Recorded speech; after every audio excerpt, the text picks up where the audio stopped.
우리가 오늘 사도행전 13장 말씀을 중심으로 해서 지난주에는 뭘 증거했는가 하면 하나님이 쓰시는 사람은 어떤 사람이냐, 하나님은 우리 각자의 인생에 대한 구체적인 계획을 갖고 계시다. 구체적인 계획은 하나님이 우리에게 주시는 은사와 일치한다, 이런 말씀을 드렸어요. 그러니까 목사의 은사가 있는 사람은 목사로 부르시고, 또 다른 은사가 있는 사람은 다른 은사로 부르시고 해서 은사와 각 개인의 구체적인 사명과는 대체로 일치한다는 말씀을 드렸습니다. 그래서 우리는 나의 사명은 뭔가, 하나님이 나를 태어나기도 전에 내게 부여한 구체적인 사명은 뭔가 하는 것은 한꺼번에 다 보여주시는 것이 아니라 예배를 드리고 신앙생활하고 하나님을 섬기는 가운데 하나님이 한 걸음 한 걸음 인도해 주신다, 이런 말씀을 드렸습니다. 오늘은 하나님이 위대한 선교에 쓰신 교회가 안디옥 교회인데, 이 안디옥 교회는 왜 그렇게 하나님께 쓰임을 받았는가, 세 가지 요소만 간단히 말씀을 드리겠습니다. 안디옥 교회는 작은 교회죠. 작은 교회지만 안디옥 교회가 세계 역사상 어느 큰 교회도 못하는 위대한 일을 이루었습니다. 그것은 뭔가 하면 바로 사도 바울과 바나바를 선교사로 파송을 해서 소아시아와 그리고 유럽의 교회를 세우는 위대한 일을 이루게 된 것입니다.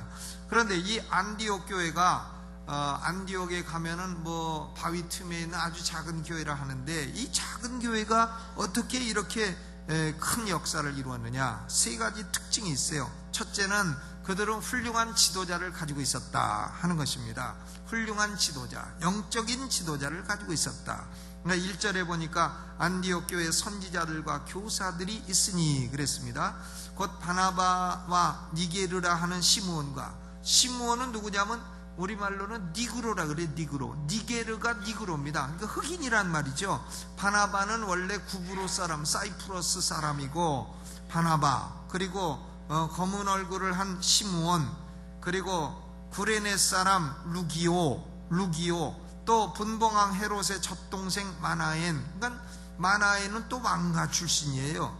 또 사울이라. 그러니까 이 5명의 선지자와 교사들이 있는데 출신 성분이 다 달라요. 어떤 사람은 학자 출신이요, 어떤 사람은 또 왕가 출신이요, 어떤 사람은 섬 출신이요, 어떤 사람은 아프리카 출신이요. 다 이렇게 출신 성분과 문화적인 배경이 다 다르고 언어도 다르고 한데, 이들은 선지자와 교사였다. 그러니까 이 사람들은 하나님 말씀에 헌신된 사람들이었습니다. 하나님 말씀에 헌신되어 기도하는 사람들이었습니다. 원래는 안디옥 교회는 지도자가 둘밖에 없었어요. 사도행전 11장 26절에 보면 바울과 바나바 두 사람이 안디옥 교회에서 가르치기 시작했는데 13장에 가면서 지도자가 5명으로 늘어났습니다. 그러니까 부흥되는 교회는 지도자들이 자꾸 늘어납니다.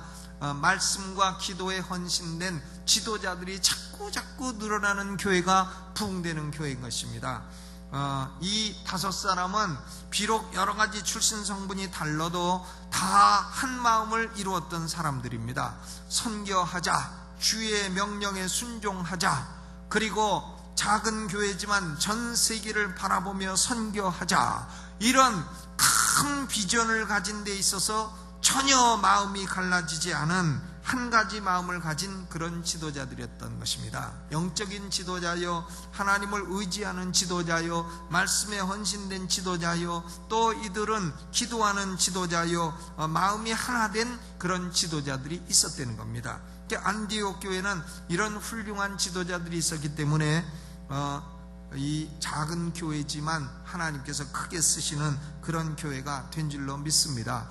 우리 강남중앙침례교회도 하나님이 부족한 종을 부르시고 우리 부목사님들도 다 참 훌륭하고 해서 마음이 하나가 됐고, 전에는 사실 제가 담임으로 와도 꼭 이명박 대통령 비슷하게 해가지고 갖가지로 사실은 어려움도 겪고 부목사들로 인해서도 어려움도 겪고 했습니다만은 그런 얘기를 다 들을 필요도 없고 한데, 그러나 이제 그런 시기는 지났어요. 이제는 다 마음이 하나가 됐습니다. 그렇기 때문에 우리 교회는 이제 안디옥 교회처럼 지도자들이 마음이 하나가 되어 이제 더 발전할 수 있는 그런 교회가 됐다. 저는 그렇게 믿습니다. 그리고 이 안디옥 교회는 두 번째로 언제나 보면 성령 중심적인 교회였다 하는 거예요. 성령. 그러니까 주를 섬겨 금식할 때 성령이 가라사대, 2절에 보니까 성령이 가라사대 바나바와 사울을 따로 세우라. 그러니까 성령의 지시를 따르는 그런 교회입니다. 또 4절에도 보니까 두 사람이 성령의 보내심을 받아 실루기아로 내려가서 거기서 배 타고 구브로로 갔다. 구브로는 영어로는 사이프러스라 합니다. 지중해에 있는 섬이죠. 이 사이프러스에는 중요한 도시가 두 도시인데, 하나는 해변가에 있어가지고 무역의 중심지인 살라미, 그리고 행정의 중심지인 바보가 행정 중심 수도예요. 구브로의 수도는 뭐냐? 바보. 외우기도 쉬워요. 바보인데, 그런데 여기 가서 이제 복음을 먼저 전하기 시작합니다. 이게 누가 이렇게 시킨 거냐면 성령이 시킨 거다. 또 바나바와 사울, 이 두 사람은 선교사로 가면서 성령이 충만했다 그랬어요. 9절에도 보니까 바울이라고 하는 사울이 성령이 충만하여 그를 주목하고 가로되 그랬습니다. 그러니까 이 안디옥 교회는 성령 중심적인 교회요, 성령이 시키는 대로 순종한 교회요, 성령이 가라 하시면 가고 오라 하시면 오고, 성령의 충만을 입고 성령을 사모하고 성령의 인도를 받고 성령의 능력을 받고 성령의 임재를 체험하고, 이런 교회가 안디옥 교회였다는 것입니다. 그러므로 우리 교회는, 우리 강남중앙침례교회는 원로 목사님 때부터 성령에 관해서는 세계적으로 1등이었어요. 그러니까 저는 그 정신은 계속해서 이어나가기를 원합니다. 아멘. 우리가 성령에 관해서는 1등이 되자. 20세기에 보면요, 성령 운동한다고 이상한 운동한 교회들이 많아요. 해가지고 이상하게 성령 운동이 아니라 뭐 이상한 좀 어떻게 비인격성을 띤 그런 운동을 한 사람들도 많습니다. 그러나 성령은 언제나 하나님이시요, 인격적인 하나님이시요, 기도할 때에 인도하시는 하나님이시고, 성령은 인격적으로 하는 하나님이시고, 성령은 이렇게 교회를 인도하셔서 선교 일을 하게 하시는 그런 하나님이시지, 그렇게 혼란이나 일으키고 이상한 운동이나 하고 그런 것이 아닙니다. 우리는 성령 충만을 받고 성령의 인도를 받고 성령의 역사를 체험하고 성령이 시키는 대로 전 세계를 향하여 선교하고 복음 증거하는 이런 교회가 되어야 되겠습니다. 그러므로 성령 충만을 받으려면 우리는 기도를 열심히 해야 되죠. 가만히 앉아서 성령 충만은 있을 수 없어요. 밖에 나가서 놀다가 성령 충만 받았다는 사람을 내 여태까지 본 적이 없어요. 뭐 바둑을 두는데 방언이 터졌다네, 이런 사람 본 적이 없고, 뭐 테니스를 치다가 갑자기 뭐 성령 충만이 왔다, 이런 경우를 본 적이 없어요. 성령 충만은 언제든지 기도하다 오는 겁니다. 그러니까 우리 교회는 기도하고 성령의 지배받고 충만을 받는 그런 교회가 되어야 되겠습니다. 세 번째로 이 안디옥 교회는 보면 영적인 전쟁에서 승리하는 교회였어요. 그러니까 올해 우리 교회 표어가 오순절 성령 역사를 회복하고 그리고 영적인 전쟁에서 승리하자 이랬습니다.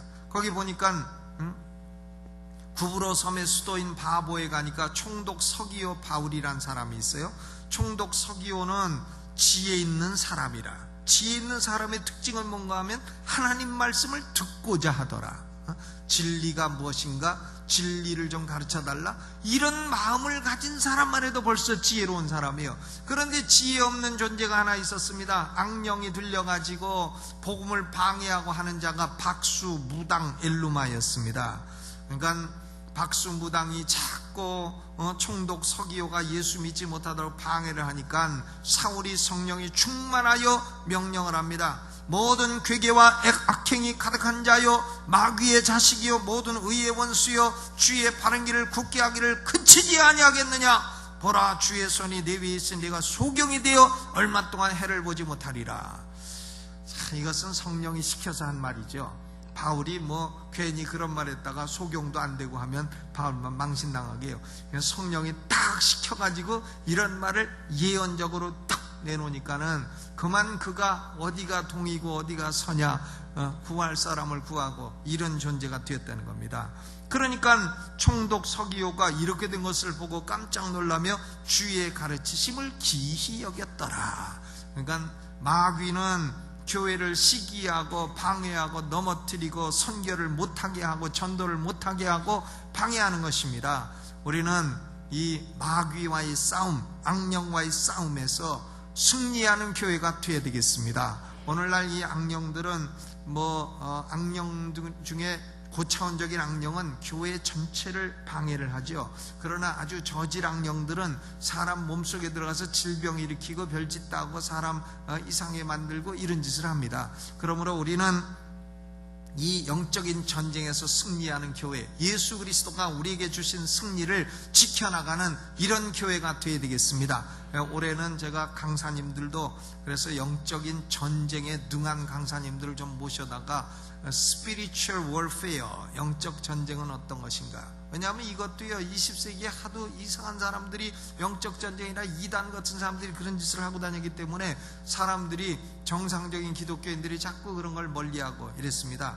그런데 그래도 영적인 전쟁은 우리의 중요한 영역의 하나이기 때문에 우리가 이런 면을 올해는 집중적으로 생각하고 영적 전쟁에 승리하는 교회가 되어야 되겠습니다. 작은 교회이지만 안디옥 교회는 큰 비전을 가지고 결국은 바나바와 사울 두 사람을 파송해서 그 위대한 로마 제국을 점령해버리지 않았어요?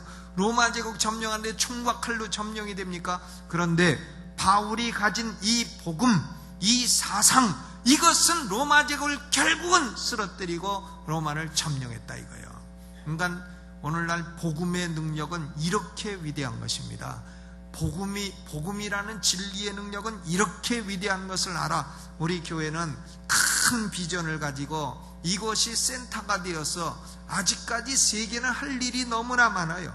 아직까지 우리가 해야 될 일은 너무나 많고 우리가 넘어야 될 관문은 산은 너무나 많은 것입니다. 앞으로는 전 세계가요, 전쟁도 일어나겠죠. 전쟁도 일어날 것이라고 생각해야 됩니다.